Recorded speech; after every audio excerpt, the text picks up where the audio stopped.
Schönen guten Abend.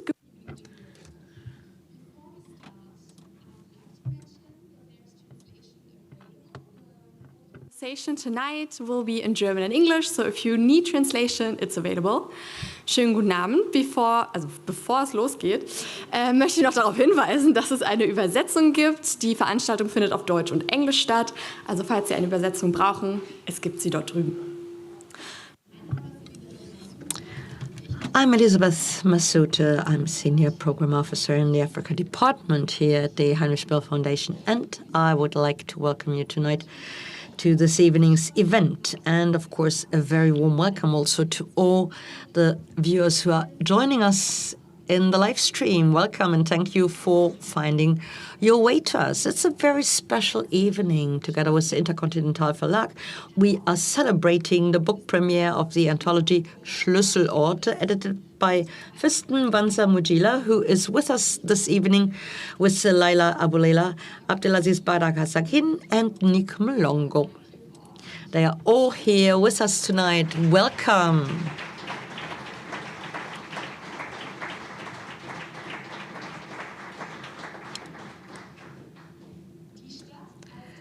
The city as a trope has long shaped literature. Often the city is portrayed as a place of hope and progress, where individual dreams may come true. At the same time, many works address the ambivalence of urban experiences by raising issues of alienation, social inequality, and loss of identity. The depiction of African cities in works such as Aikwai's Ama, The Beautiful Ones Are Not Yet Born, or Jennifer Makumbi's Kintu stand in stark contrast to the exoticizing depiction of Conrad's Heart of Darkness. Fiston describes this in the preface to the anthology, which includes a total of 14 texts related to city as follows. And he says, a transnational, cosmopolitan, and pluralistic urbanity is clearly emerging that competes with both the post, in brackets, colonial order and ancestral values and knowledge. The new way of conceiving Africa, which is also influenced by the diaspora, and today embraces Afrofuturism more than Afro-pessimism, cannot escape the new urbanity. Now, what this means, the motives for the creation of this anthology, and what relationship the authors have to their personal Schlüsselorte, we may learn today. We will be introduced to the authors present today by Tessa Hart. Tessa runs the intersectional transcultural Black community project Afropolitan Berlin, which is based in Berlin. And Tessa is also an actress, a cultural maker, curator, a writer, and much more. Thank you for being our host tonight. And please join me here on stage. And we're also looking forward to excerpts from the texts read by the actor Jörg Petzold. And after the event, we would like to invite you to a small reception downstairs. So, may you all an inspiring evening.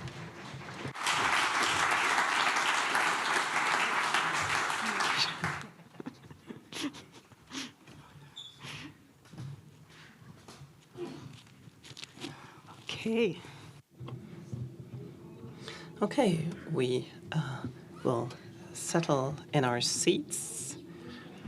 And I would also like to wish you a warm welcome here to this event.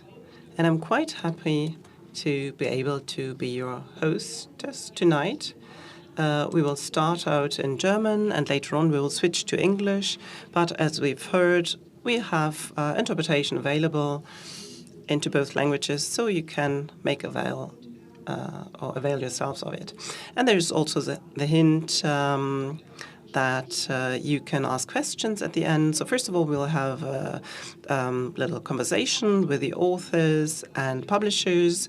And I'd also like to introduce the people who are present today so that you know who is present of the many authors who participated in this anthology. So, of course, we have Fiston Mwanza Mujila, author and also co-author of the book, was born in Lubumbashi, studied literature, and in 2009 he was the chronicler and invited to Graz and stayed in Austria. Currently he lectures at the Graz University, African literature, and is also responsible for the literature forum of the Grazer Stadtpark. And next to his job as author and performer, he's also publisher of the literature of the African diaspora.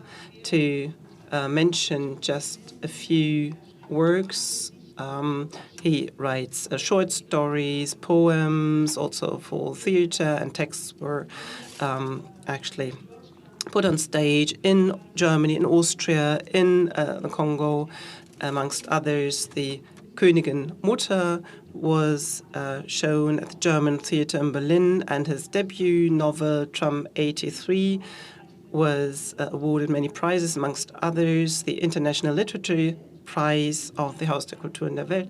And for his second novel, Tanz der Teufel, he was awarded the Prix Les Afriques. And so I would like to say a warm welcome to you, Fiston. Thank you very much. And next, I would like to introduce Nick Mhlongo.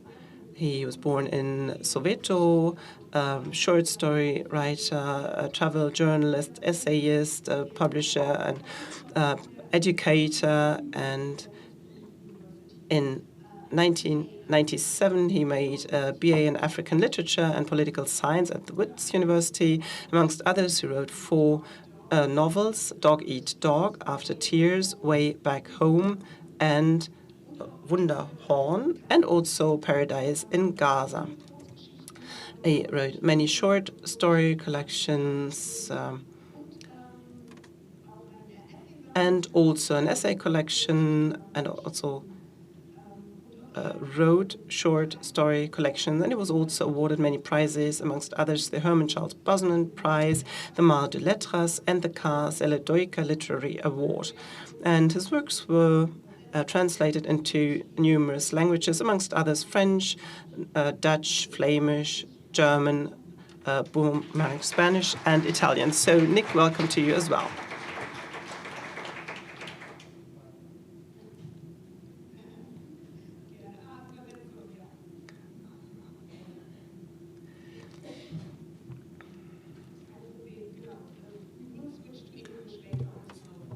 Discussion. Okay. I don't know. Is there? German and English only, I'm told. Oh, okay. To be multilingual. Yeah. Okay. Ich stelle als So next I would also like to introduce Leila Abulela. Leila was born in Cairo, grew up in Khartoum, and in her mid-20s moved to Scotland. She is known to the German readers through the story Elsewhere Home, or also Minaret. Other novels are The Translator and also Bird Summoned. The Translator was ranked as one of the 100 most notable books of the year by the New York Times. Other novels are The Kindness of Enemies and Lyrics LA. She won the Scottish Books Award, and she was also the first winner of the Cain Prize for African Women Writing. And she was also awarded other prizes, and her books were translated in more than 15 languages, and she's been on the long list for Women's Prize for Fiction 3 times, and her novel River Spirit was just published in March 2023. So welcome to you as well, Leila.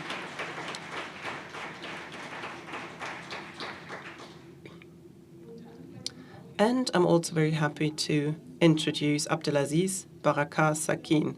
Abdelaziz is a Sudanese writer. He writes in Arabic and English, and his works were translated into many languages, such as French, English, Spanish, Swahili, Hebrew, and Kurdish, and others. And one of the novels is The Messiah of Darfur. And he also won numerous prizes. Just to mention a few, one prize was the Al-Tayyab Salih Award for Creative Writing, the Prix Littérature Monde Étranger, and also the Prix Afrique. And in 2022, he was also the chronicler of the city of Graz in 2023. So welcome to you, Abdelaziz, as well. And now that I've introduced all of you a little bit, we would like to hear from you and also from your texts. And we will, first of all, start in German. Fiston, we will later on switch into English when we talk in a larger round. So Fiston, you are also the publisher of this anthology, and maybe you can say a few introductory words. What was actually your motivation? How did this come about, and how did it all come this together?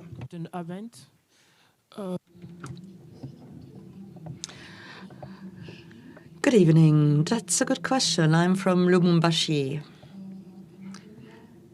My father was a merchant, a businessman. My grandfather, too. They were local dealers, so to speak. And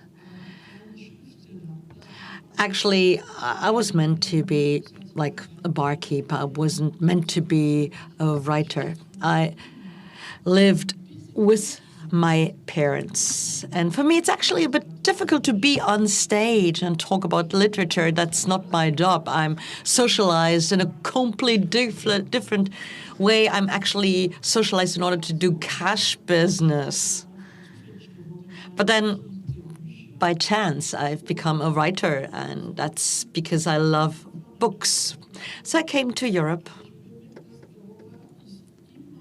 And when I came here, I realized that there is still a lot of colonialism. Black writers live in France, and they publish in France, and they read in France, and they live in France.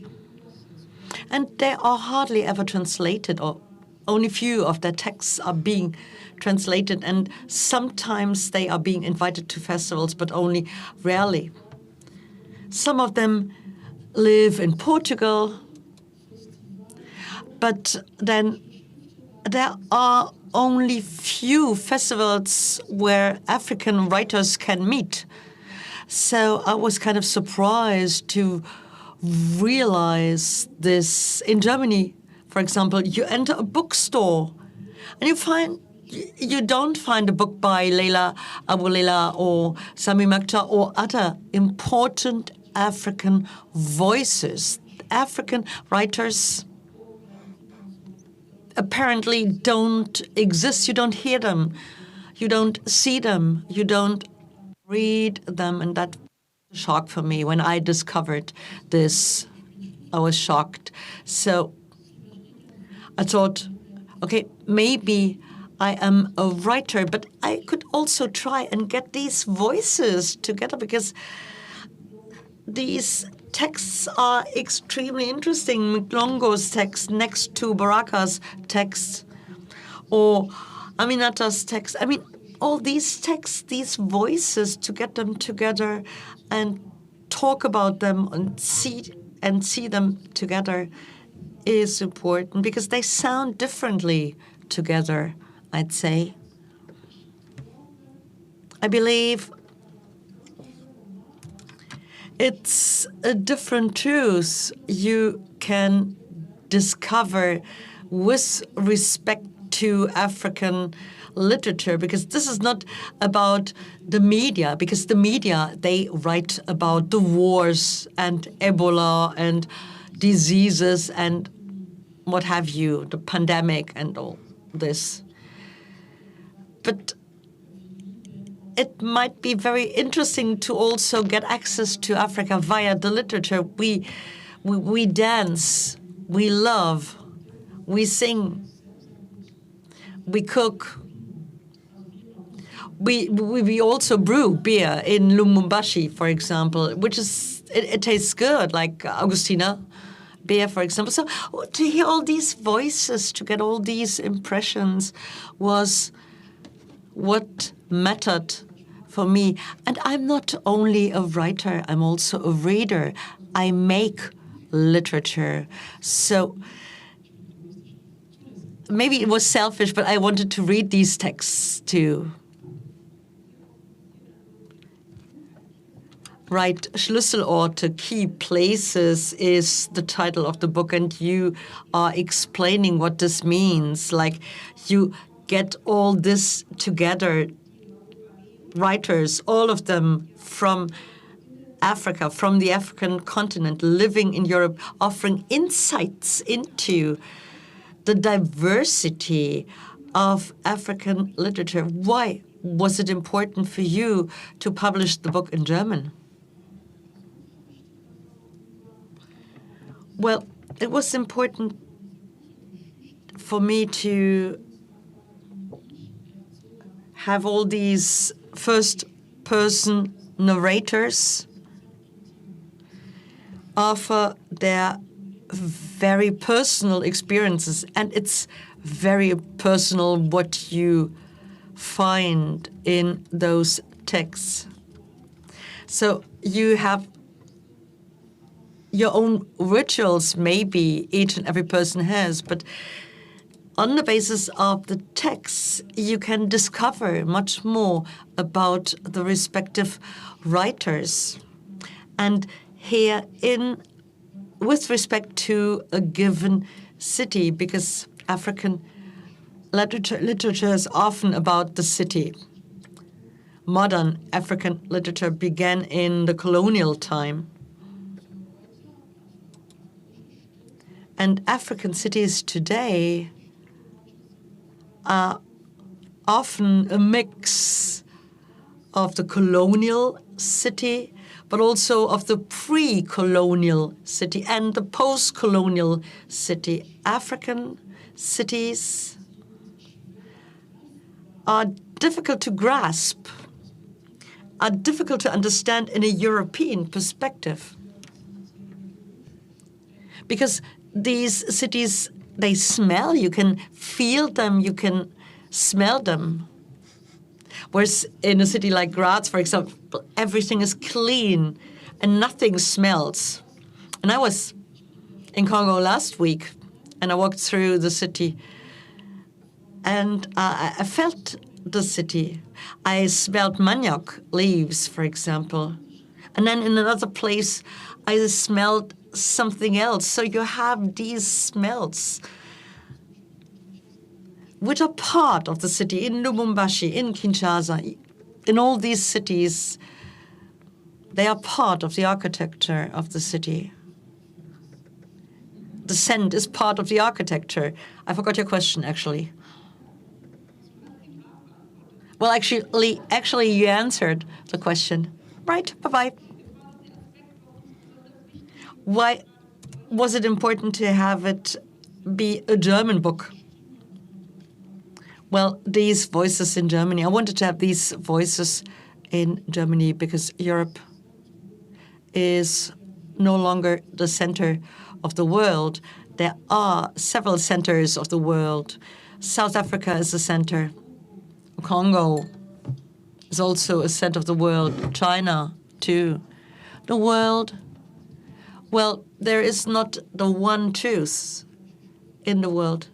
So I think it's very important to read African writers also against racism, because I think that racism is also due to the fact that people don't know enough about Africa. I was in Congo recently, and I met someone who was really shocked to find out that Africa is not full of lions and snakes and spiders. So if you read African literature in Germany, you might better understand, and you might also get a better understanding for other continents and with other people. It's like food, it's like air, it's like water, it's like something you need. So read books written by African writers is important. They need to be read, they need to be translated, they need to be published. Because it's part of our humankind. Right, thank you.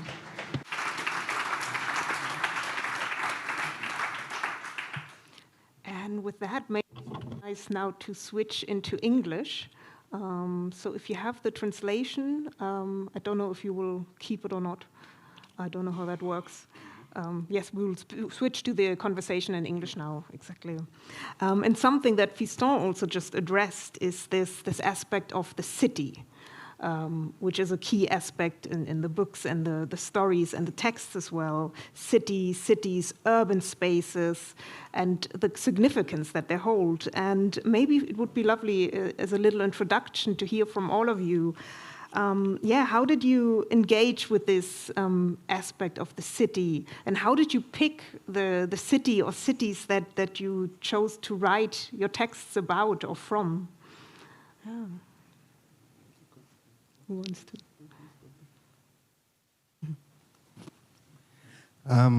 First, I have to say thank you to Fiston. He asked me to join to write about cities, and also I have to say thank you to the organization, the people who organized everything and make it possible. Have to say thank you to everybody, and also I'm very happy here today because my publisher Stefan is here, my translator Larissa Benda is here, and I'm happy to see all of you and to listen to you and to hear me. You know, for me, I'm not the one who live in a city. Never in my life.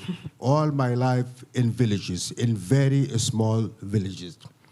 And first time I have seen the city, big city, it was not in Sudan, it was in Egypt when I went to university. Because all my life was in my village, primary school, high secondary school, and when I was ready to go to university, my mother sent me to Egypt. So the first city, real city I have seen was Asyut. Totally different culture and different people, and they speaking Arabic, but it is totally different Arabic, you know, it is Egyptian Arabic. And also, when I went to the city, it was first time in my life to see, a public library. I have never seen or a place where you find a lot of books and you can read it free without paying money and everything. And was astonished about that. Because, you know, in my village, I couldn't find books. And the first book I have had, I stole it from my brother. And yes, and it was difficult for me to find books. Then when I went to university, to the city, and I have a friend, and he told me, he was before me in the university, and he told me, Baraka, if you like to read, you can go somewhere and read for free, you know. And then, where is that? He said, in the public library. That the first, you know, time for me to be touched with the city was with the public library. And when I sat in the chair and somebody brought for me books like menu, and I have to choose one book and to read it and to put it where it is and paying nothing, you know, it was crazy. So the city connected in my mind with books and reading for free.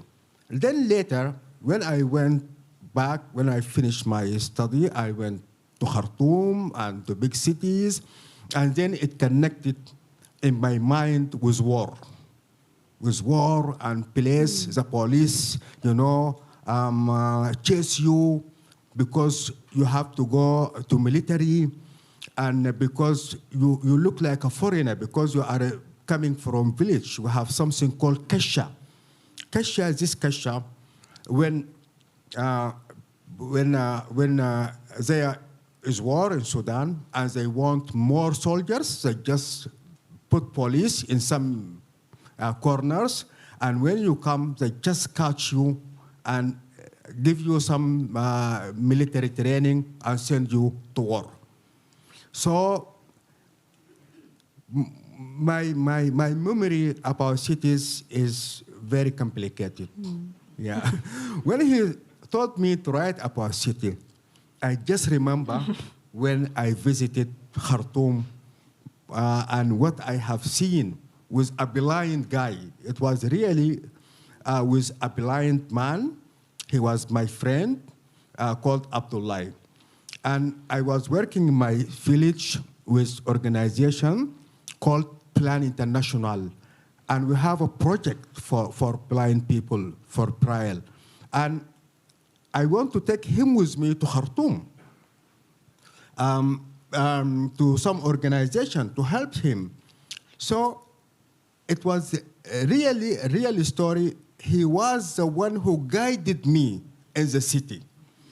He told me, okay, take a transportation from there to there, pass number this, and then we have to stop in this station, then we have to go right, then to left, and until I reached where the blind people office was.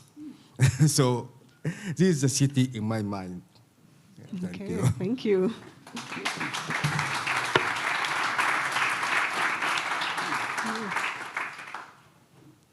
Nick, what about you?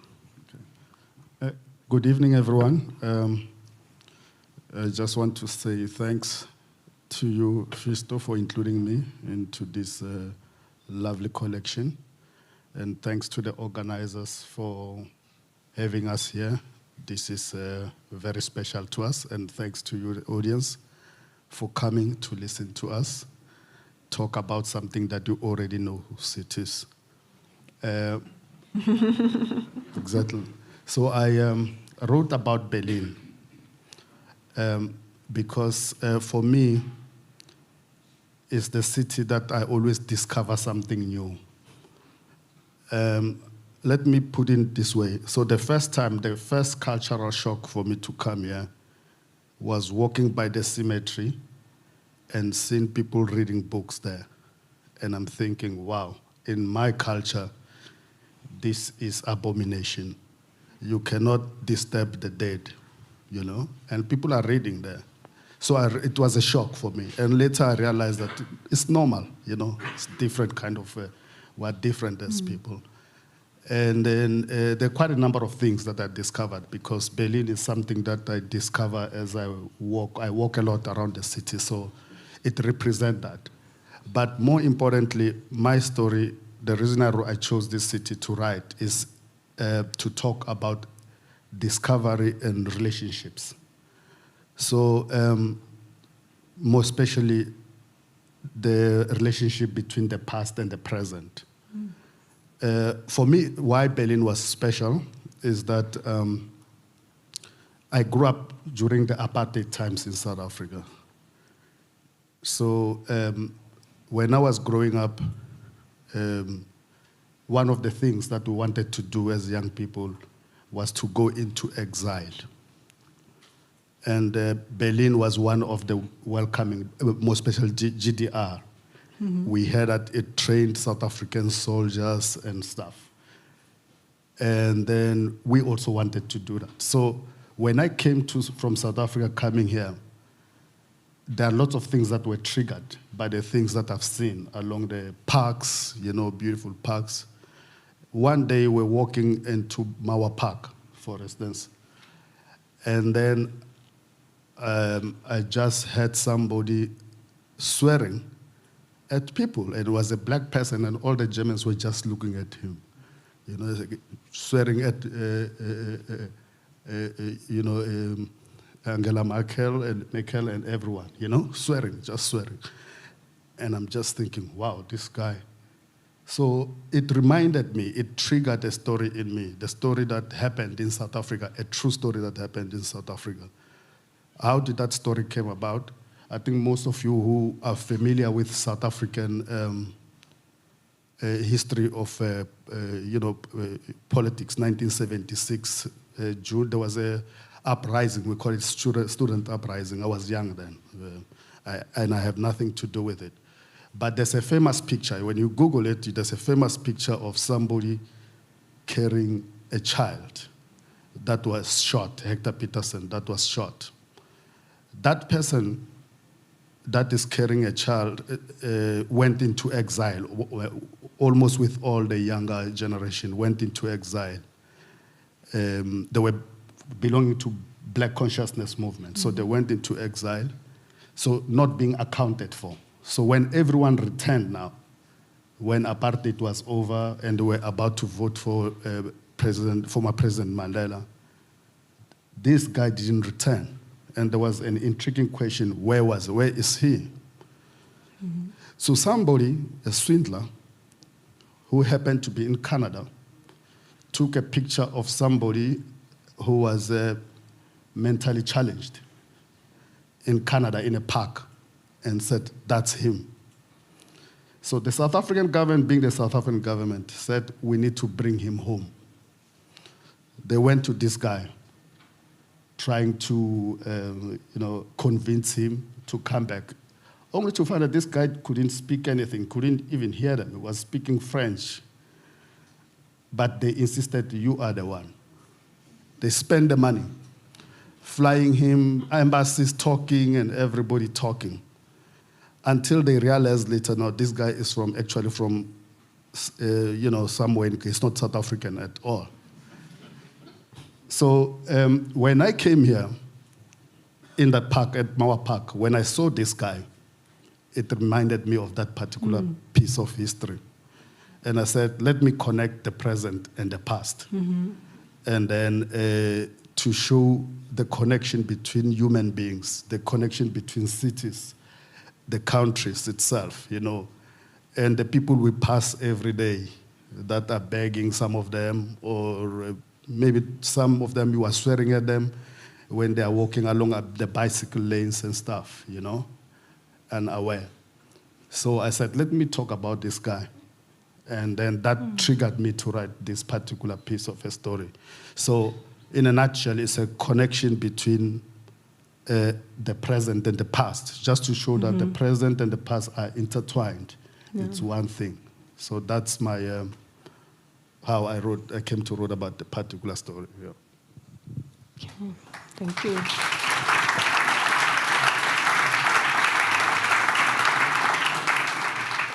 And Leila, it would be lovely to hear from you as well.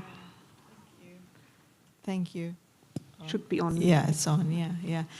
Yeah. My story is called "Raise Your Head High," and it's a departure for me in some ways because it's the first story I write about Cairo. And my mother is Egyptian and my father is Sudanese, and I grew up in Sudan and Khartoum. And all of my novels and my work focus on Khartoum and the life that I lived there. But we used to go to Cairo a lot throughout my childhood and my adulthood. And when we used to go to Cairo, my mother would always say, she's Egyptian, of course, and she would say to us, you don't know anything about, Egypt. You are just children, you are Sudanese, you're brought up in Sudan, you're kind-hearted there, it's a big city, they will eat you, they will, she was always put the fear in us. So when I got there, I was always petrified. I was afraid to go out and do anything. And even the buildings in Khartoum where I lived at the time, in the 70s where I grew up, it was all flat houses. So going to Cairo and finding these apartments and people living in apartments, I found that extremely disturbing. Hearing other people around me, it was all I found that very strange for me. And so when I wrote the story, I challenged myself, to write about a place that I had all these complicated feelings about. It wasn't the simple, the longing and the love that I had for Khartoum and the feeling of that this is my home. It was more like there was a harshness and a friction between the character and the city.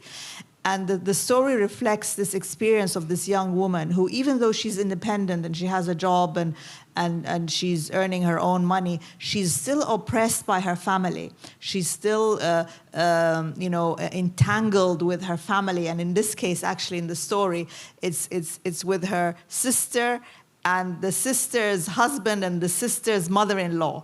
So there's a kind of a complicated entanglement in the story. And this is played out against the time of the revolution in 2011 in Egypt, in the time of the Arab Spring, when so many of the young people took to the streets, to wanting the end of the Mubarak, and one of the slogans was "Raise your head high," as a sense of pride.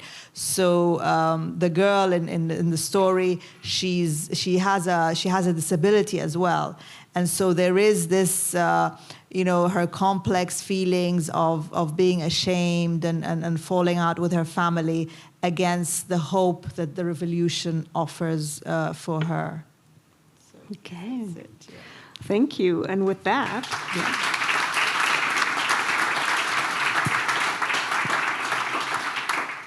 and of course, we are also here to hear some extracts from these texts. And with that, just having heard from you, Leila, it would be lovely if we can go to the first reading of tonight. So this will be in German titled Kopf hoch, Brust raus by Leila Abulela. It's translated from English into German by Stefanie Hirsbrunner. And the reading will be in German, and for those listening to the English interpretation, you will simultaneously hear the original English version of the text. And with that, I invite Jörg Petzold to the stage, who will be doing the readings tonight for us. Welcome, Jörg. Vielen Dank.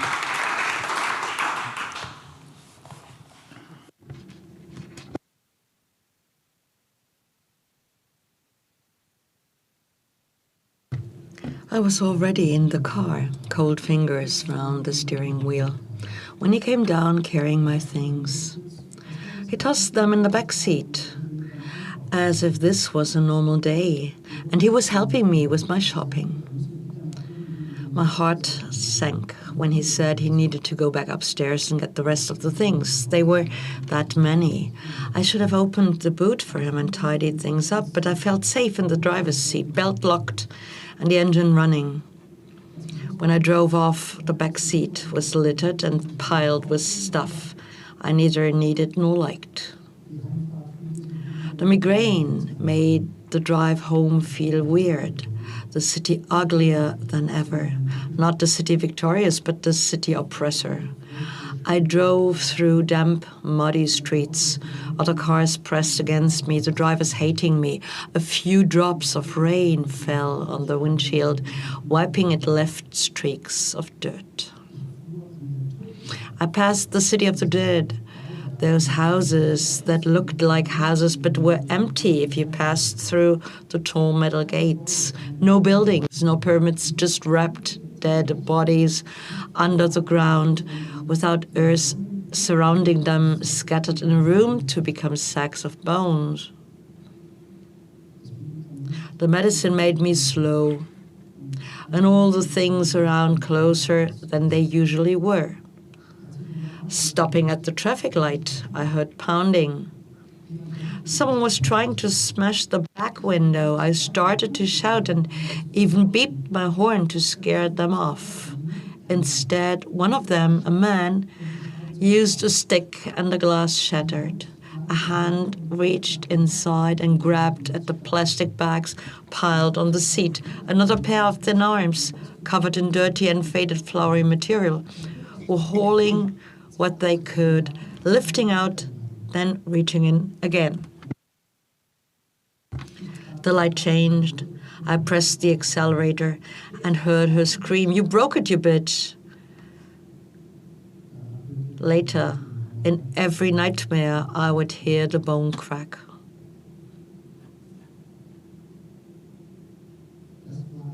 This was what the city's billboards were saying, the meanings hidden behind conventional words.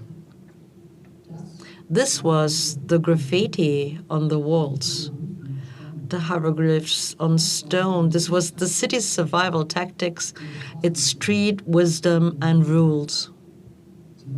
More visceral than poetry, deeper than propaganda. What I read, what I heard, what was taught, what was known. Lie. When you are in a tight spot, it's normal to hate the weak. It's their fault that they are weak. The weak need protection. They will pay for it with money and labor or obedience and loyalty. They will pay with it with their honor. Complexity is superior to simplicity. Underestimating or overestimating are serious mistakes. Every encounter is a power struggle. Underline your accomplishments, boast of your success, otherwise someone else will take all the credit. Every single encounter is a power struggle.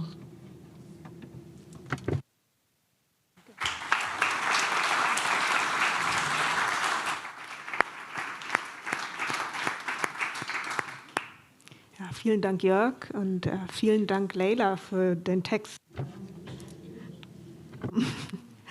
And this abstract that we've heard, it ends with the words, if translated or said in English, every single encounter is a power struggle.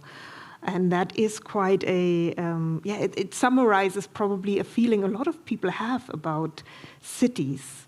So do you think that is like an aspect, or what else is there, do you think, that in your text that you try to also convey as it goes on? We've just heard the beginning about this life in this city.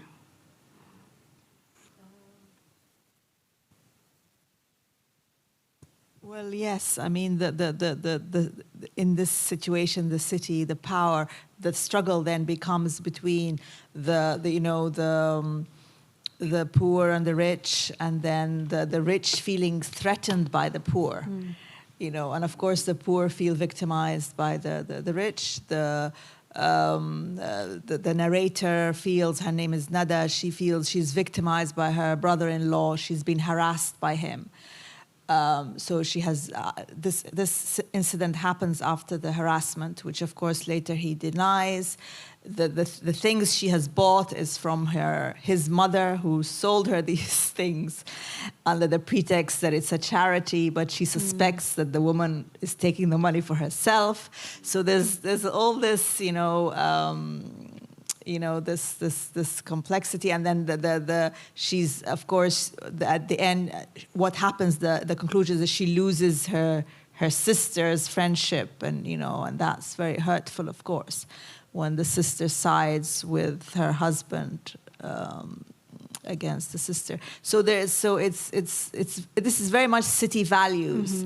We feel that the village, that the sisters in the village would not fall out, or we like to think that, that we have the kind of idealistic, maybe naive, but sentimental ideas of the village, but that the city destroys all of these dreams or fantasies that we have. We're faced with the brutality of people and the way they are with each other.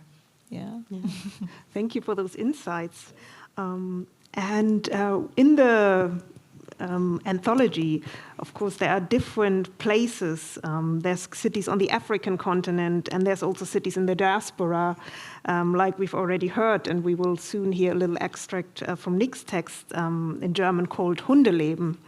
And this text, of course, you've already shared, is set in Berlin. And I was thinking earlier on when you were talking, Fiston, about the smells of cities, and I thought, oh, Berlin definitely smells. It has. Gute Nachricht. Very distinct. But yeah, Nick, maybe you can share a little bit more before we hear from your text. What was also for you, the importance or specificness about the city Berlin? Or what do you think is possible to convey in that? As I said earlier on, as I said earlier on, every day in Berlin actually is a discovery for me. Mm-hmm. You know, I've been in this city staying here since 2020, DAAD.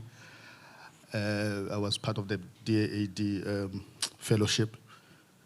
I came at a different time of COVID, you know, where everything became new to me. I came into this city that I thought I knew because I would come maybe, for a week. And I had a specific, how the world out there, even where I come from, perceive most German countries, German-speaking countries. They said, these are cold people, you know. So COVID came, and it became colder, the people, So that was a time of alienation, and I found that everyone felt the alienation of the city itself. For instance, for me in 2020, I came here not knowing a few words in Germany, for instance, because I used my Afrikaans to navigate Germany. Mm-hmm. The first thing that, every time there will be, I felt like it's a city of rules, firstly. Mm-hmm. So you come here, and then every day you have to listen to the then chancellor making rules about COVID, that you have to stand a little bit of a distance. And I felt like in Germany already there's a little bit of a distance between people, so you have to stand there, yeah. And imagine that comes to you in German. So I have to interpret it in my own language, South African language, which is Zunglish. I speak different kinds of South African languages because I come from part of Johannesburg, Soweto, and my Afrikaans. So I have to interpret that first in my language. And then I have to go to English. So it's already a second-hand information. Somebody has to interpret that in English, but interpreting something that has been in German. So it became a bit of a complication of interpreting the city itself. The city became a bit complicated, because sometimes you'll wake up and say, what are the new rules? It's COVID time. And they say, today you can sit on a bench, but somebody should not eat ice cream next. I'm just making an example. So you are afraid, you don't know, okay, is it right to walk? Is it right not to walk? And also, being colonized by Britain made things worse because we think on the right, If we drive on the right hand, on the left hand side. Here you drive differently. Mm-hmm. The steering, every time you get into a car, people always wonder with me, there are always friends coming and saying, let's go somewhere. I always go to the driver's seat thinking this is the right thing. Mm-hmm. So it was a lot of complications around that. Mm-hmm. But I understood, later on I came to love the city the way it is because it was convenient for me as a writer, because, sometimes you walk. I like the fact that this is where I come from in Johannesburg. I cannot walk at night. A friend of ours just came yesterday, and I kept on saying to him, don't talk on the phone while you are outside, because in South Africa, I cannot do that. People will just take your phone, And then he believed me because he was new. So I was taking advantage of him, helping him to interpret the city as well, the way I interpreted it, So those are the things that, you know, even myself, even now, I'm in the process of learning. So Berlin itself is teaching me, is the best teacher, because somebody even said to me that, you know, Berlin is not part of Germany, you know. That's why, it's not part of Germany, because you go to other cities, you think you live in Berlin, other cities you won't understand. Berlin is in its own. And I really understood that. So that's why I love that kind of every discovery in the city. So that's how, you know, I enjoy being here, let me just say. Yeah, thank you for sharing. And I think that's a really nice image. You interpret a city, when you kind of get to know it. And with that, we'd love to hear a little bit from your text as well. So this is Hundeleben by Nick Mhlongo. The reading again will be in German by Jörg Petzold, who's getting ready. For those listening in English, to the interpretation, again, you will simultaneously hear the original English version of the text, and Jörg is going to read the German translation, which was done by Venice Trommer.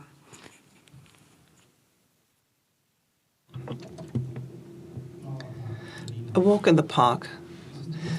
Mauerpark, Berlin. It's the last week of August, a hot Sunday. The sky is radiant and blue and there is no wind. The flea market is crowded. People are walking about in pairs, in groups, with dogs or alone. There is an air of cheerfulness everywhere. It makes the park comfortable. My girlfriend, Ursula, is busy taking pictures with a camera. That's what she does for a living, and I'm following her, holding our dog, Ginger, Sleesh. They're at the open-air atrium. Karaoke singing is going on. I can see a large crowd surrounding the duet of the karaoke performers. From the manner in which people move their heads from side to side with a tune, I can conclude that they are enjoying the music and the singing. Further away, by the two tall trees, a group is doing aerobics. A song called Jerusalem by Master KG is blasting on the boombox. Ursula stops as if to listen. I know she loves that song. She dances with her head. Her hair is tied back into a stout ponytail. We come to this park almost every Sunday. It is within a walking distance from our apartment in Prenzlauer Berg. We even buy second-hand clothes on the flea market. Sometimes we just come here to read our books. We love the atmosphere. But today is different. A medium-height black man with a round face is standing next to the steel exhibition structure of the Berlin Mauer along Bernauer Straße. He's wearing shabby, stained jeans and worn-out shoes. He's talking loud and pointing randomly at the passers-by. A cold, impersonal voice comes out of his lips that look a bit thick, as if swollen. "I'm more clever than your Angela Merkel," he shouts, pulling up the legs of his trousers and scratching his skin. "I'm not afraid of anything. I'm not scared of saying the truth as it is. Danger means nothing to me. It does not frighten me. It does not engage my head or my heart." We all exchange bewildered looks. A woman next to me frowns, shakes her head, and gives the man "Where are you from?" stare. She's walking with a kid carrying an ice cream that looks like an Olympic torch. Ursula smiles as she takes a picture of the man.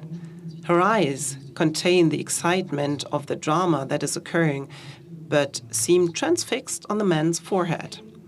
"I'm more intelligent than your Otto von Bismarck, your Helmut Kohl, and Joseph Goebbels. I'm smarter than all of them and all of you."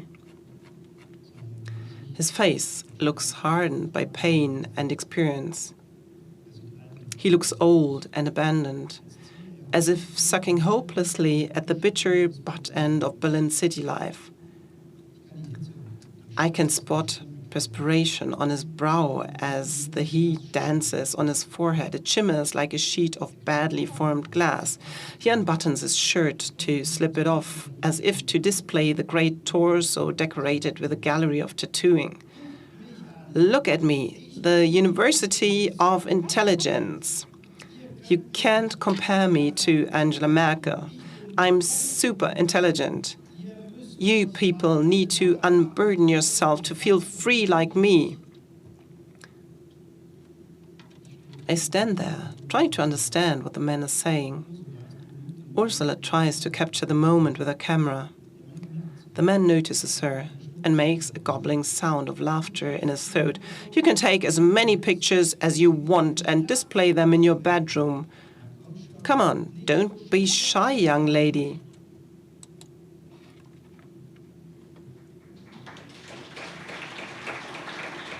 Thank you.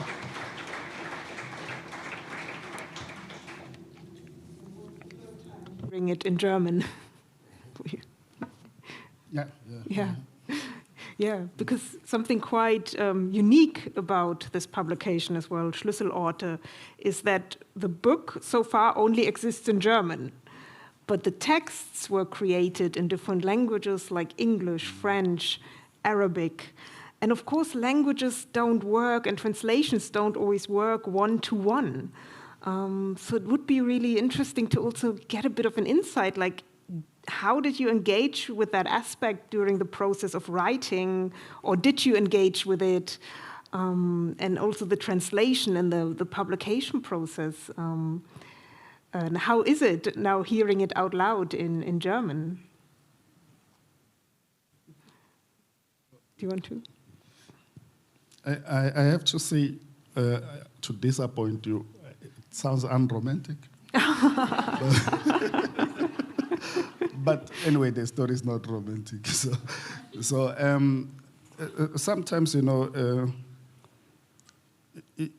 even I'm just thinking that even if it was, when a text gets out of me, for instance, it no longer becomes my text. It becomes the text of the readers. It becomes the text of the interpreter, you know. So it's an open, what we call, it's a pure open city text, because a city that is open to anyone's interpretation. So I wrote the text with a particular background and a particular information that people didn't have. So I don't mind much because my German is also limited. I think, come ask me that question. I've been given 3 years to stay here. So after 3 years, they say if I don't know the language well, I'm chucked out of the city.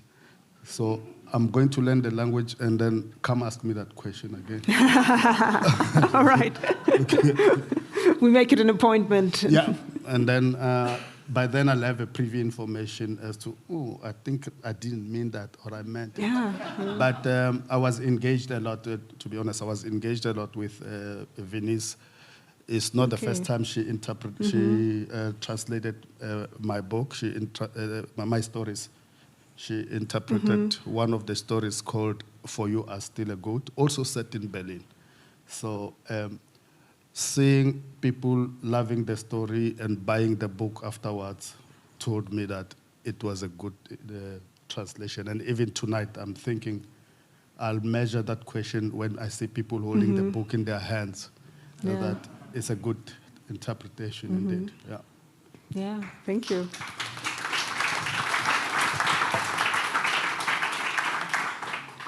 And for the others of you, how was it working on a text you know is going to be published in a translation?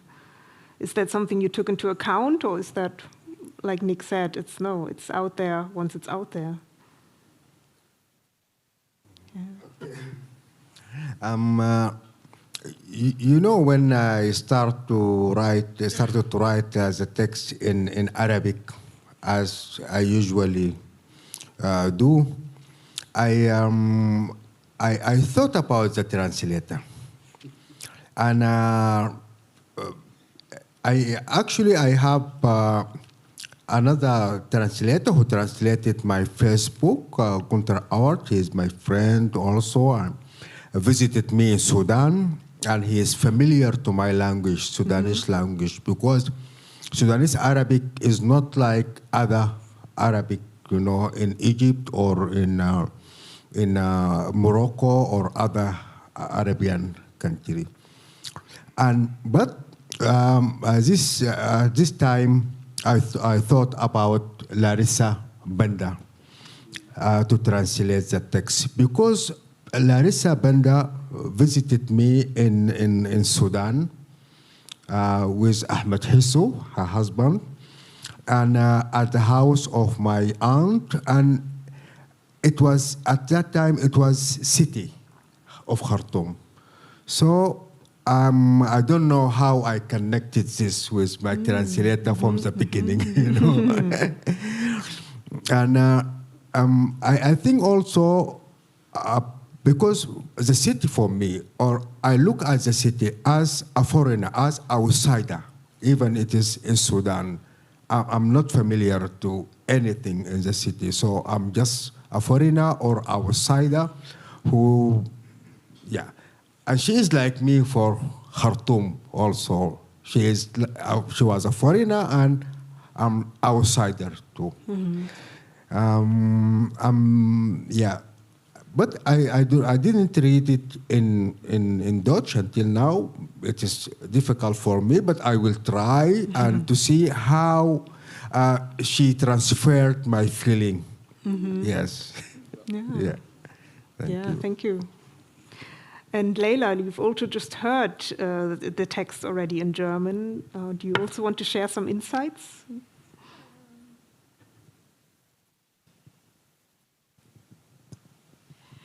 It's nice hearing it. It was different to hearing it in German. I felt that it was different, and it also I hadn't read it for some time now, and I had kind of like forgotten it. So now reading it in German, it reminded me of it.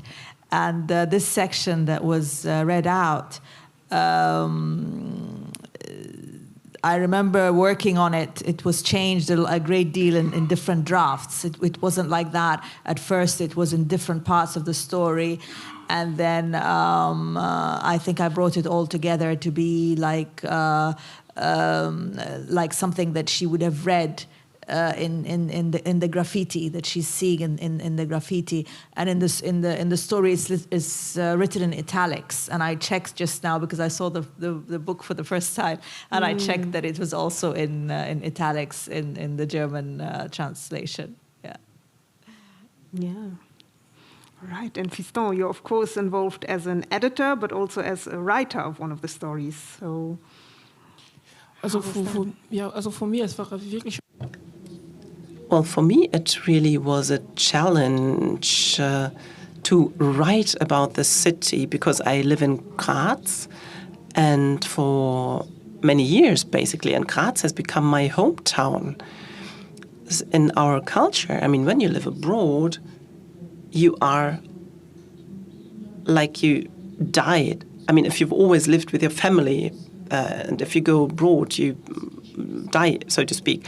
And as an anecdote, when I came to Europe, I was absolutely frightful to die, because when you die abroad in a foreign country, and if you are buried there, the person will remain in exile forever. So that's what we say in my culture, that you always remain in exile. So I was always afraid of dying. I had nightmares.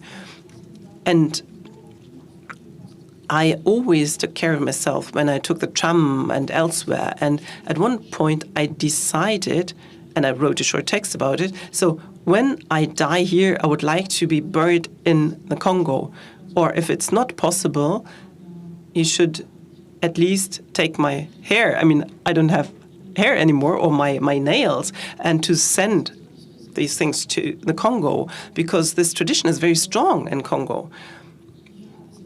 And so Lumumba is my city, but at the same time, I am in a different country. And there are many Congolese people living in Europe, and they live like phantoms, like ghosts in Europe. There's always this feeling that you are not part of the community. You are outside. You were not present when someone died, for example, in your own community back home. And people like to celebrate in Congo, for example. We love to celebrate. And if you're not there, you are like a ghost. And you are not part of your community in Congo. And this is why I was asking myself, how should I write about Lubumbashi, my hometown? But at the same time, it was very difficult to write about Graz because it's not my town either. And at some point, I had the impression that my city or my country is my bed, basically, and my exile begins every morning. And my city or my country is are poems. So German is my sixth language. So I'm living in a sixth language. I speak French at home. We speak German, and I speak Swahili, Lingala, or Chiluba. So this means that you are living in between somehow, or you live like in a tram or S-Bahn towards Spandau, a district in Berlin or elsewhere. And it's sometimes difficult to utter your feelings. You lack certain words. And for example, when I am somewhere and I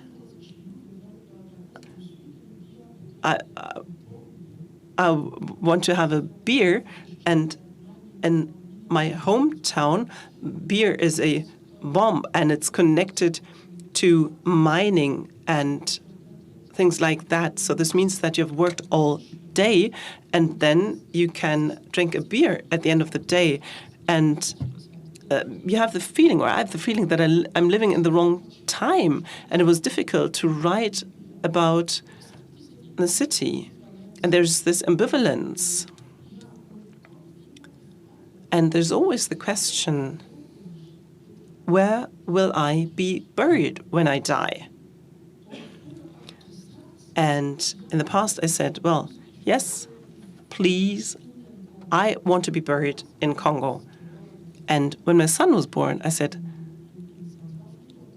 okay, I could also be buried in the central cemetery of Graz. It's quite nice. It's very green. And 2 to 3 years ago, 2 years ago, my father died. And I said, well, it would be great to be buried in the same cemetery together with my father, my aunt, my uncle. Because, I mean, there's this ambiguity.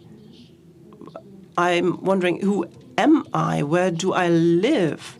And I feel this pressure that I'm living in an interim stage, so to speak. I can hardly imagine to live in Congo at the moment, because I would be like, I would be a different person, like someone who went there from South Africa or the Senegal, because in Africa, cities are developing very quickly. Every time you're there are new names. It's very quick. Sometimes there's an empty space, and soon afterwards there's a huge building there. But in Graz, we have the same shops, the same buildings, the same people. So it's much easier. Back home, there's no new music, new people. Everything changes. So this is always the question. I mean, in Graz, I'm not always at home. Sometimes I feel at home. It's a matter of your own feeling. Sometimes I feel at home in Graz. Sometimes I feel like an exile. Sometimes like in a dream. So it's very difficult to write about a city, about Graz or Congo.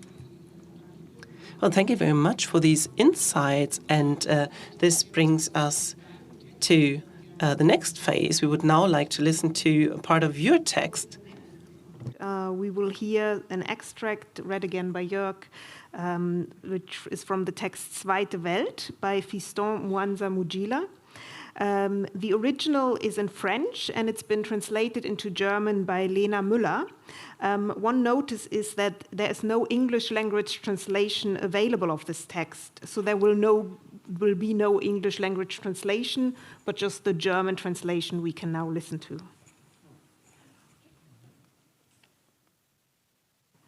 Es gibt in Graz einen erstaunlichen Platz mit dem Namen Giacomini-Platz. Er ist das Rückgrat, die Lunge oder das Geschlechtsteil der Stadt. Das ist Auslegungssache. Quasi alle Busse und Trams beenden dort ihr Rennen. Quasi alle Trams und Busse zuckeln aus diesem Nervenzentrum los. Die Grazer und Grazerinnen nennen den Platz liebevoll Giaco oder Giacomini. Wenn Sie nicht wissen, welchen Ort Sie für eine Verabredung, eine Spelunke oder ein Café vorschlagen sollen, muss Giaco herhalten. Der Platz ist immer belebt, völlig überfüllt. Schon in den frühen Morgenstunden kann man hier zusehen, wie Leute einem meist leeren öffentlichen Verkehrsmittel hinterher sprinten. Sie haben die Arschkarte gezogen, früh am Morgen malochen zu müssen. In der Ferne sieht man ihre schmächtigen, gebeugten Umrisse. Sie haben diesen beleidigten Gesichtsausdruck, diesen bleichen Blick, diese langsame, unbeholfene Art, sich zu bewegen, als lägen sie noch im Bett. Am Sonntag sind es ausnahmsweise die Kids, die ihre Sitze einnehmen. Nach einer Nacht der Besäufnisse, Shishas und psychedelischen Tänze geht's mit den Bussen zurück ins traute Heim. Woche um Woche wiederholt sich das Ritual. Glasiger Blick, mechanische Bewegungen, als wären sie gerade erst aufgewacht, Katerstimmung und zu allem Überfluss dieser beleidigte Blick. Wo treffen wir uns? Wie verabredet rufe ich Mfumukanda Ngoman-Kafi Jean Fabrice, alias der Kosmonaut, an. Er befiehlt mir, zum Giacomini-Platz zu kommen. Wie dieser Typ mit mir umspringt, nagt an mir, erschüttert mich und bringt mich schlussendlich in Rage. Wir haben weder zusammen gezecht noch einen Salsa-Kurs belegt. Schlimmer noch, wir haben uns nie gesehen, aber Jean Fabrice entscheidet, wo und wann wir uns treffen, ohne mich auch nur nach einer Meinung zu fragen. Nelly hatte mir davon abgeraten, mich mit ihm ins Benehmen zu setzen, obwohl sie selbst den Kontakt hergestellt hat. Wenn ich mich nicht irre, ließ sie sich schon bei unserer ersten Verabredung lang und breit über den Kerl aus. Später wurde das unsere Nationalhymne. Jean Fabrice dies, Mfumukanda Ngoman-Kafi das. Wie schön dieser Junge doch ist, der Kosmonaut. Findest du nicht, Ludwig? Auch wenn wir gerade zusammen in der Kiste gewesen waren, quatschte sie weiter und gab eine Anekdote zu seiner Person zum Besten. Ihr Getratsche nervte mich. Mit der Zeit begann ich, ihnen eine Affäre anzudichten. Ich wurde eifersüchtig und besitzergreifend. Ich schlief und träumte von Nelly und ihm eng umschlungen. Ich entwickelte einen Hass auf alle schwarzen Männer. Sobald ich einen sah, flippte ich aus. Ich wollte, dass sie umkamen, dass sie zur Hölle fuhren. Feindseligkeit wächst aus Unwissen, Zweifeln und Unsicherheit. Gerüchte, die ich über Schwarze, die ich hier und dort gehört hatte, fielen mir wieder ein. Sie haben einen großen Schwanz zwischen den Beinen. Sie stinken. Sie sind unordentlich und ungeschickt und dealen alle mit Rohrzucker. Ich übernahm alle ungerechtfertigten Klischees und Aussagen über die schwarze Bevölkerung. Immer wenn ich einen schwarzen Mann eines gewissen Alters traf, dachte ich an Mfumukanda Ngoman-Kafi. Ich war außer mir. War das der Grund, warum ich mich mit ihm treffen wollte?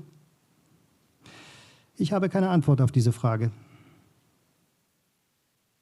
An einem Frühlingsmorgen hocke ich rauchend auf einer Bank vor der Herz-Jesu-Kirche, ohne dass ich dies näher erklären könnte. Ich sehe einen schwarzen Mann.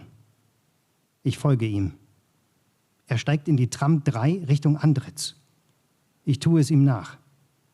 Er steigt am Hauptplatz aus. Ich auch. Bleibe stehen, beobachte ihn aus der Entfernung. Er überquert die Straße, läuft am Rathaus vorbei und biegt in die Schmiedgasse. Ich renne hinter ihm her. Ich verfolge ihn mehrere Stunden lang, bevor ich ihn in einem Supermarkt verliere. Am nächsten Morgen im Büro kann ich mich nicht konzentrieren. Ich gehe mir die Beine vertreten. Ich sehe einen anderen Schwarzen, nehme die Verfolgung auf. In meinem Kopf hagelt es Beschimpfungen.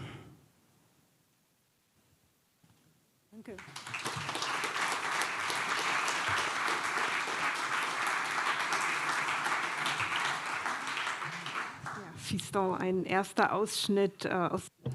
Fiston, this was the first excerpt from your text, apart from the introduction.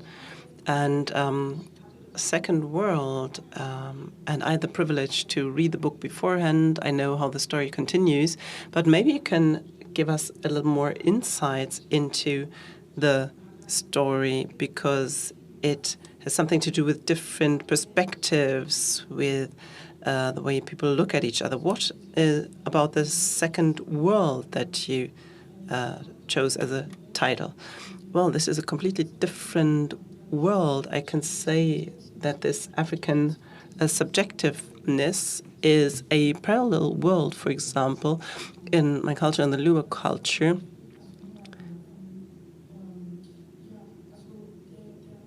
we can say the term country is a colonial term. I'm Congolese, but I'm more than just Congolese because I belong to the Luba people. And among the Luba people, we say when someone dies, that person becomes a ghost or a phantom. So, for example, you should not ask anything to God because he's got a lot on the plate already. He's creating ghosts. And you should ask family members who have already died about something. So when you die, you become a ghost or a phantom, and these people are still part of your life. So I, as Luba, and this is this subjectivity, I believe in this story. And for example, I was quite surprised when my father died. I wanted to have something from him,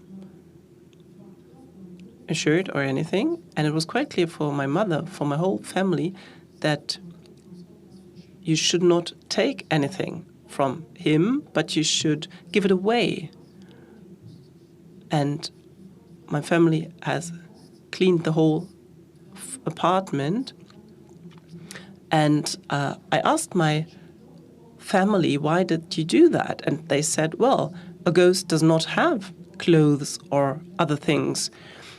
And in the colonial era, this world was basically dissolved, so to speak. We were told, well, you can be Christians and Jesus is your savior, but I somehow believe in this parallel world. And in this short story, there is this parallel world because this Jean Fabrice is an astronaut because he accompanies people from Austria to the Congo at night. And it's easier for me to believe in this parallel world. So when I've got problems, sometimes I think like an Austrian, or sometimes like a Congolese or a Luba, because there's this parallel world, and it's easier to understand this parallel world in that way. So this text is much about this parallel world, and for example, this is another anecdote. My mother, for example, told us not to eat something when we went over to friends, because when you're with a colleague or a friend, sometimes at night, they might tell you, well, come with me to this parallel world. And some people also say that others are in this parallel world. They have houses there, etc. So I believe in this parallel world. But at the same time, I do also believe in this European world. When you talk about sustainability, for example, and the whole planet, then I think Europe can also be inspired by Africa. For example, the philosophy of Nelson Mandela, Ubuntu. So this is why I also try to, when I'm stressed, to think like a Luba, like a Congolese. And I tell myself, well, there is a problem when someone dies. I mean, when I miss my bus, this is not really a drama. And I walk around the corner and enjoy my beer or whatever. So this parallel world is important for me to solve the problems of this planet, or also the problems of my inner planet, or to interpret some problems and to find solutions. Thank you.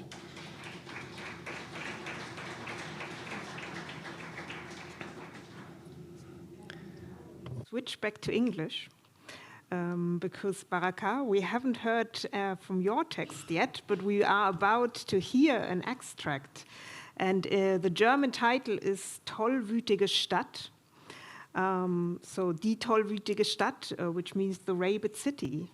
And what would you like to reveal to us beforehand about the city, about the title? Do you want to share something? Yeah. Microphone. It is in Arabic, Al-Madina Al-Majnuna. Okay. Yeah. Like a crazy city. And for me, that is normal because I fear from the city. I'm not familiar to the people also. I cannot easily communicate with people in the city because I have been grown up, as I told you before, in villages. I like the open areas. I like the trees. I like the rivers and the animals and the simple people and simple ideas also. The way people, running their day-to-day life. And for me, I feel safety when I wake up in the morning and my mother is there, my grandmother is there, my grandmother is there, and I know all the neighbors, I know all the people in the village, and even sometimes we know who is the midwife that helped this mother to have a child. Everything. So I feel safe in my village. And when I go to the city, I feel I'm a foreigner, and I do not trust anything there. For me, it is like the mad city, mad place, mad people. And actually, our cities like this, they are mad cities, crazy cities, Yeah. All right, thank you. And with that, we will go to the last reading tonight. So it is Die tollwütige Stadt by Abdelaziz Baraka Sakin. The original is in Arabic, and it's been translated into German by Larissa Bender. Again, with this text, there is no English language translation available, so it will only be the German language version now read by Jörg. Es gibt zwei Arten von Frauen, Baraka. Die erste, aber Abdallah, mein lieber Freund, lass uns realistisch sein. Wo, wie und wann willst du denn Frauen gesehen haben? Ich weiß doch, dass du blind bist, unterbrach ich ihn. Hast du schon einmal den Verstand gesehen? Nein. Und warum muss ich dann Frauen gesehen haben, um etwas über sie zu wissen? Ist das nicht eine negative Parteinahme gegen mich persönlich, du Hirngespinst? Er blieb ganz unvermittelt stehen, als sei ihm etwas eingefallen, was wichtiger war als seine Theorie über Frauen. Dann deutete er mit dem Finger in die Leere und befahl mir, nimm die Ausgangstür, die im Süden liegt. Es gibt zwei Türen. Die im Süden ist praktischer, denn von ihr aus kommt man gleich zur Moscheestraße und von dort ist es nicht mehr weit zur Abu Hammama-Station. Das Büro der Gasfirma liegt ganz in der Nähe. Es war genau 3 Uhr nachmittags, als wir aus dem riesigen Bus stiegen, mit dem wir am Morgen von Chashmal Kirba zur Busstation in Khartoum gefahren waren. die gleich in der Nähe des Souks liegt. Die ganze Strecke über hatte Abdallah ununterbrochen über Gott und die Welt fabuliert. Und obwohl er blind war, plauderte er unverblümt über die Farben, die er in seinem ganzen Leben noch nie gesehen hatte. Wenn ich protestierte, nannte er mich Hirngespinst. Mit diesem Wort bezeichnete er alles, was nicht greifbar ist. Abdallah wurde blind geboren. Seine Augen waren äußerlich unversehrt, sogar schön. Ja, genauso wunderschön wie die seines sehenden Zwillingsbruders Abdal Karim, der ihm aufs Haar glich. Es hieß, dass Abdallah eine Minute älter sei als sein Bruder, auch wenn manche krankhaften Skeptiker behaupten, sie wären gleichzeitig auf die Welt gekommen. Der südliche Ausgang war geschlossen und schien schon eine ganze Weile nicht mehr in Betrieb zu sein.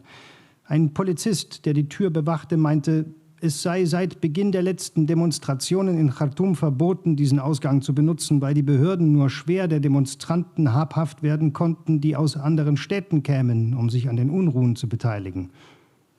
Wenn hingegen nur ein Ausgang geöffnet sei, könne die Polizei sie leichter kontrollieren und ihre Ausweise überprüfen. Nehmen Sie den westlichen Ausgang, setzte er hinzu.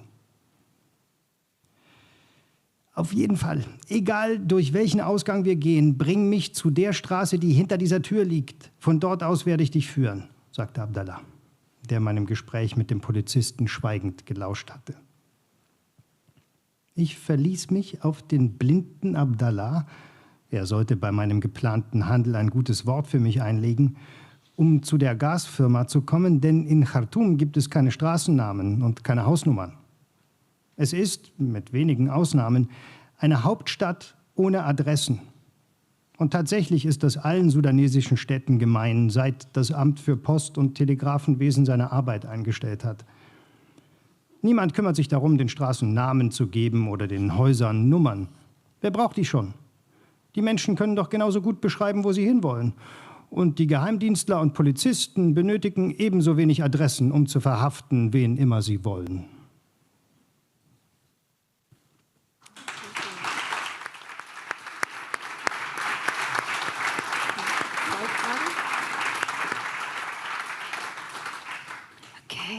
Thank you, Jörg. And we are approaching the end of the event soon. We're also a little bit over time. So if I understand correctly, I understand we have time for 2 audience questions. But there is also a little get-together afterwards where you can also ask more questions. But this would be the moment you can... are there any questions in the audience to any of the writers? We've got time for 2 of them, and you can also ask them in German. Also ihr könnt auch auf Deutsch Fragen. There's one over here. There's a microphone coming. So.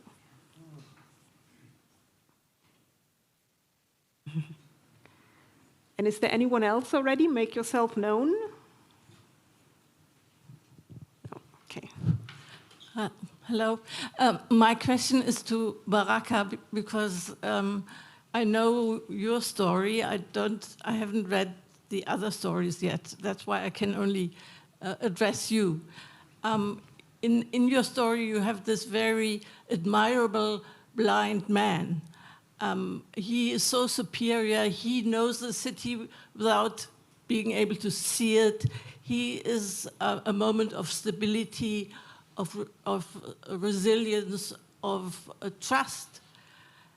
Why then, at the end, you have him, in a way, betray his friend who's with him all the time and confuse him, and then all of a sudden there's not only a twin, but also a third, what is it in English, drilling? Triplet. Yeah. Triplets, and then there's also the invisible element. So there's also this parallel world we have heard about from Fiston. So in a way, as a reader, I thought, oh my God, why? I mean, he can't be that shit now after having been built up as a model, a blind man who's much better than everyone else. Actually, this character is a real character, this guy. And now he is living in Sudan.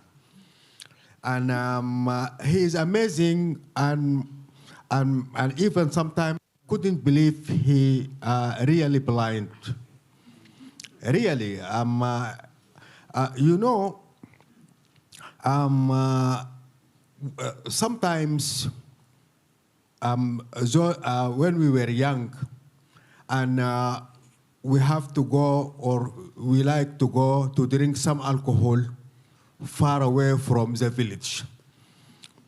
And because it is forbidden inside the village, and we do not want our family to see us, and so we will be punished. He go with us always. He like to go with us and drink alcohol. And because our area, sometimes we have very hard wind, and it become very dark, you know, becomes very dark. And even we do not know how to go back. We were drunk, and it was very, very dark and windy. He was the one who take everybody home. Really, we asked him, how you do this, Abdullah?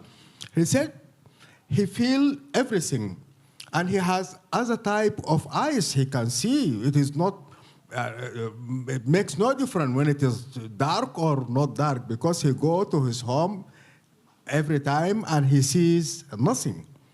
So this guy, and his normal life also is very funny. And you cannot trust him. He is my friend, but I do not trust him, you know. Yes, he can play on you, and he can do something you cannot expect. So, yes, I like him, and you know, he is one of my readers, one of my best readers. And he buys a book from library, and ask one of ladies to read for him. There was a medical doctor, his neighbor, and she used to read for him some of my books. He told me, Baraka, this lady, when she reads the book, I feel she just jump over something, because you know, sometimes I'm writing about people, they are sexy, you know, seen. Since the lady do not read this, I jump. I jump. Yes, he is very nice guy, and I like him. And he do not trust me, and I don't trust him too. Thank you.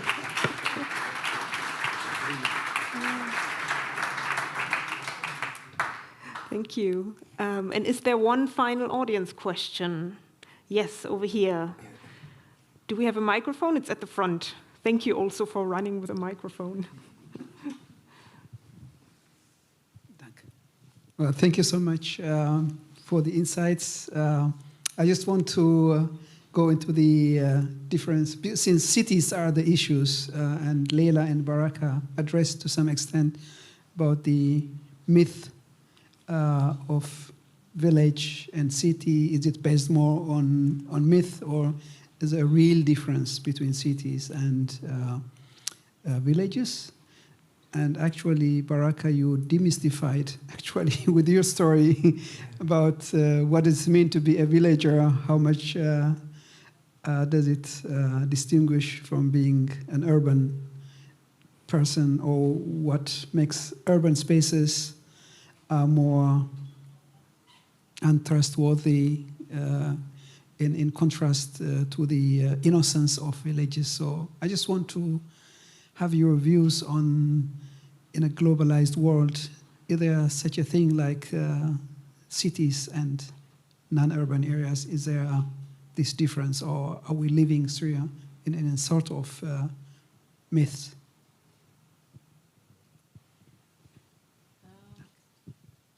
I think that we are lucky. Maybe there were a generation who saw this, who saw villages, or at least we have parents and grandparents who came from villages.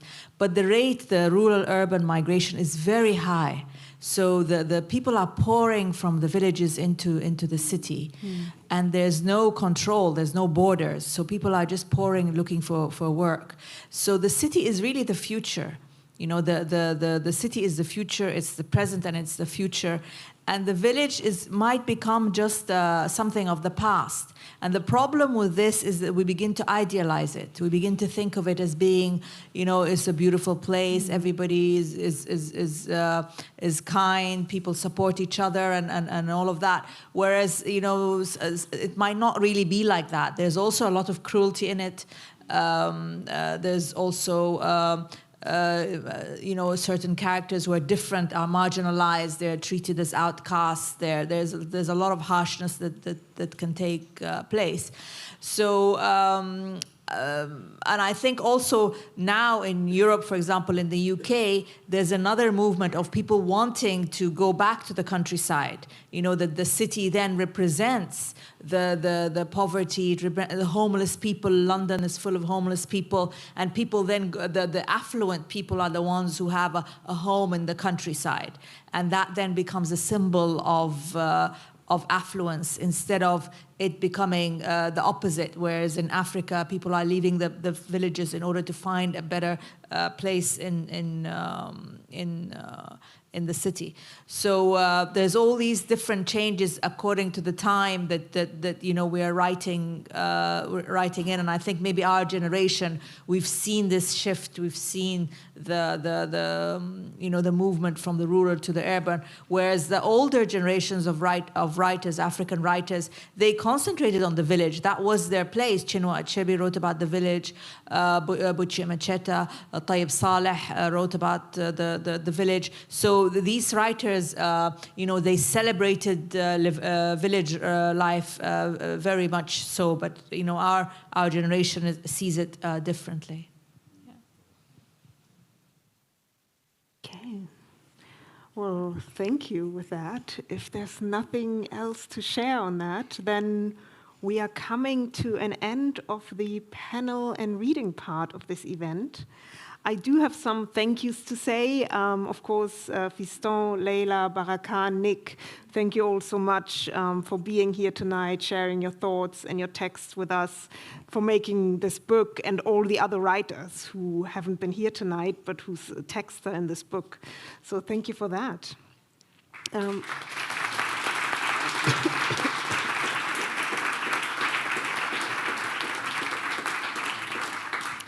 Thank you as well to InterKontinental, the publishers, the translators, the organizational team.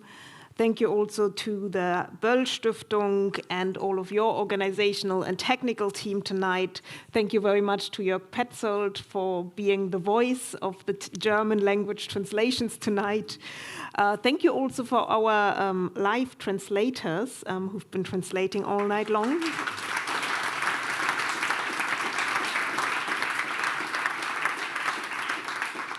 And of course, thank you to the audience for being here and sharing the evening with us. And for the final goodbye, I hand back to Elisabeth. Thank you so much. You just took the words out of my mouth. All the thank yous, also from the foundation. Thank you to you, Tessa, for guiding us through these conversation, for your intriguing questions. I think it was a really, really rich discussion that we listened to. Thank you for that.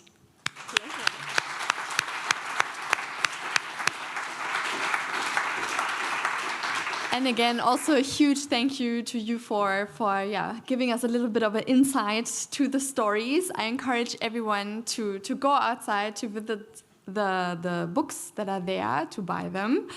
And one special thank you next to the technical team and the translators goes out to my colleague, Beate Adolf, without whom this evening wouldn't have happened.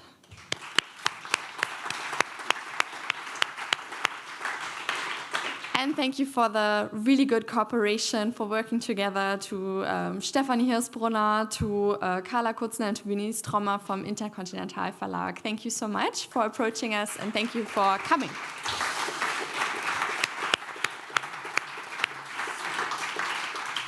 Wir hoffen natürlich, dass Sie auch weiterhin interessiert. And of course, we hope to see you again soon at the foundation. You can also follow the Africa department in a network which was used to be known as Twitter.